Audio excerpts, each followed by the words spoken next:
सती और शिव की यह कथा हमें सिखाती है कि सच्चा प्रेम बाहरी रूप, धन या पद से नहीं होता, बल्कि आत्मा की गहराई से होता है। सती का अटूट विश्वास और तपस्या यह दर्शाती है कि अगर संकल्प सच्चा हो तो भगवान भी प्रसन्न होकर हमारी इच्छाएं पूरी करते हैं। सती और शिव के दिव्य प्रेम की अद्भुत कहानी, जहां एक ओर है सती की अटूट भक्ति और दूसरी ओर भगवान शिव का अलौकिक स्वरूप। सती की तपस्या से प्रसन्न होकर भगवान शिव स्वयं उनके सामने प्रकट हुए।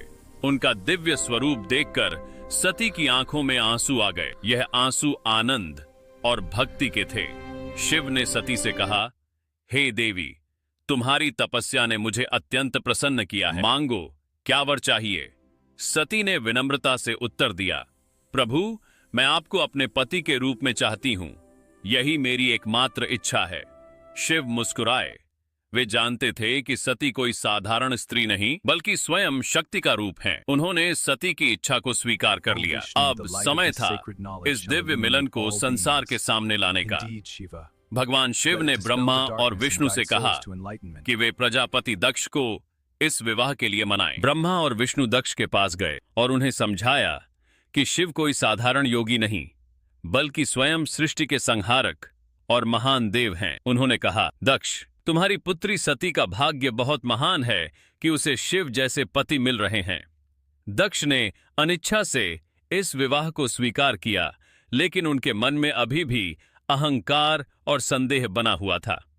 जब विवाह का दिन आया तो शिव अपनी बारात लेकर दक्ष के महल की ओर चले। लेकिन यह बारात किसी साधारण बारात की तरह नहीं थी। इस बारात में देवताओं के साथ साथ भूत, प्रेत, पिशाच, नाग और गण शामिल थे।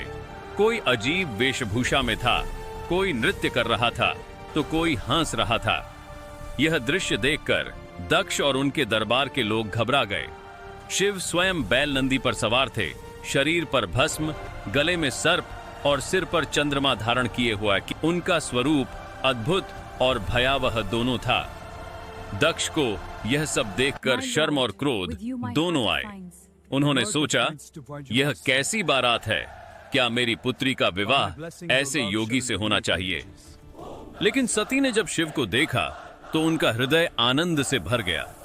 उनके लिए शिव का बाहरी रूप मायने नहीं रखता था, बल्कि उनका प्रेम, त्याग और दिव्यता महत्वपूर्ण थी। सती ने अपने पिता से कहा, पिताजी, शिव का स्वरूप भले ही अलग हो, लेकिन वे सृष्टि के सबसे महान और पवित्र देव हैं। मैं उन्हें अपने हृदय से स्वीकार करती हूं।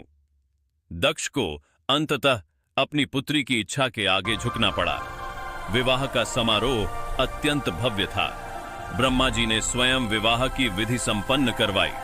विष्णु जी ने सती के भाई का कर्तव्य निभाया और सभी देवता इस अद्भुत मिलन के साक्षी बने। मंत्रों की गूंज, फूलों की वर्षा और देवताओं के आशीर्वाद के बीच सती और शिव का विवाह संपन्न हुआ। यह केवल एक विवाह नहीं था, बल्कि शक्ति और शिव का दिव्य मिलन था, प्रकृति और पुरुष का संगम। विवाह के बाद सती शिव के साथ कैलाश पर्वत पर चली गईं। वहां का जीवन राजमहल से बिल्कुल अलग था, साधारण, शांत और तपस्या से भरा हुआ। लेकिन सती को इसमें ही सच्चा सुख मिला। वे शिव के साथ ध्यान, साधना और प्रेम में लीन रहने लगी। हालांकि विवाह हो चुका था, लेकिन दक्ष के मन में शिव के प्रति द्वेष समाप्त नहीं हुआ था। उनका अहंकार अभी भी जीवित था, जो आगे चलकर एक बड़ी घटना का कारण बनने